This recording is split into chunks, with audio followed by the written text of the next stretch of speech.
Le jour du mariage de la jeune fille, son chien lui donna soudainement un coup de tête. Cela la figea instantanément. Parce que ce geste était leur signe spécial, celui qu'elle partageait avec son père. C'est à ce moment précis qu'elle comprit enfin. Depuis que le chien était arrivé à la maison, elle avait toujours ressenti la présence de son père tout près. Le chien adorait s'allonger chaque jour sur la chaise de son papa. Et une fois, lorsque l'eau de pluie avait soudainement inondé leur maison, elle et sa mère nettoyaient. Le chien se mit alors à aboyer comme un fou. La jeune fille suivit son regard et vit que les fils électriques s'étaient court-circuités. Le danger approchait. Elle cria à sa mère de s'éloigner. Mais il était déjà trop tard. Les fils allaient tomber dans l'eau. Instinctivement, la jeune fille serra sa mère dans ses bras.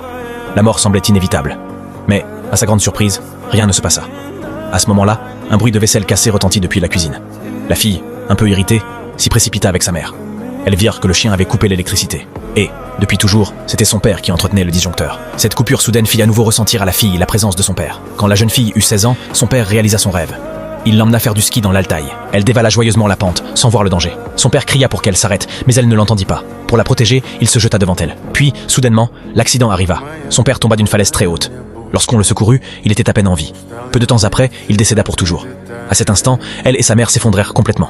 Cependant, sur le chemin du retour, un chiot bloqua soudain leur route et les fixa droit dans les yeux. En voyant son regard si triste, la jeune fille ressentit l'envie de le protéger. Mais le propriétaire de l'animalerie arriva et emporta le chiot. Pourtant, leur histoire ne faisait que commencer. Cette nuit-là, le chiot brisa la porte vitrée et s'échappa du magasin. Guidé par son flair, il retrouva la maison de la jeune fille. Puis, il sauta sur la chaise de son père. Quand la fille le vit, elle resta totalement stupéfaite. Elle ne comprenait pas pourquoi il était venu. Mais quand elle alla chercher de l'eau pour le chiot, que sa mère jeta discrètement, la fille ressentit une légère tristesse, sans trop y prêter attention. Cependant, le lendemain, à sa grande surprise, le chiot réapparut, comme s'il savait qu'elle passerait par là. À ce moment-là, la jeune fille décida de l'adopter. Elle le ramena secrètement à la maison, mais sa mère n'était pas d'accord. Alors, elles se disputèrent. À cet instant, le chiot se mit à aboyer contre sa mère, la faisant reculer de quelques pas. Sa mère se mit très en colère. Puis, la seconde suivante, elle regarda le ventilateur tomber, stupéfaite. Elle ne s'attendait pas à ce que le chien lui sauve la vie. Finalement, sa mère n'eut plus d'objection. Mais, chose étrange, chaque fois que le chien rentrait à la maison, il s'asseyait toujours sur la chaise du père et y restait longtemps. Il aimait aussi regarder le football, tout comme le faisait son papa. Grâce à la présence du chien, la jeune fille et sa mère retrouvèrent peu à peu leur joie de vivre, et le chien resta auprès d'elle jusqu'au jour de son mariage. Ce jour-là, le chien fit soudainement le geste spécial qu'elle partageait avec son père. En le regardant, la jeune fille comprit aussitôt, peut-être que l'âme de son père vivait en lui. Elle sentit que son papa était là.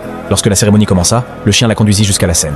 À ce moment précis, le chien lui parut être son père. Il l'amena lui-même jusqu'au marié. Après avoir entendu la promesse du marié, il quitta calmement la scène, puis alla s'asseoir sur la vieille chaise de son père. En voyant cela, la jeune fille éclata en larmes. Si tu as un père que tu aimes, écris en commentaire. J'aime mon papa.